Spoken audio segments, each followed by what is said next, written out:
Hey everyone, enjoy the show. Mantiques Network, how you doing today? We're continuing on our quest of cans today. Instead of salted nuts, we got tobacco in here. So this is another 10 gallon, or 10 pound, I should say, sweet burley tobacco, whatever the store is. This would probably ship to a retail store like this, because it's got the unique open and close offering here.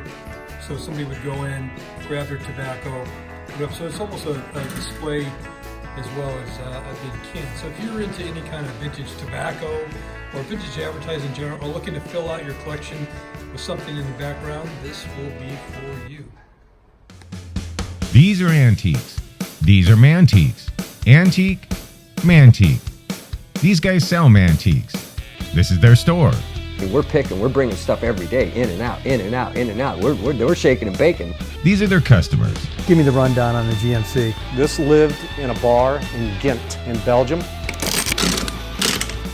Follow Jim and Jeff from 9 to 5 or after hours as they buy, sell, and restore the coolest stuff for the coolest collectors worldwide.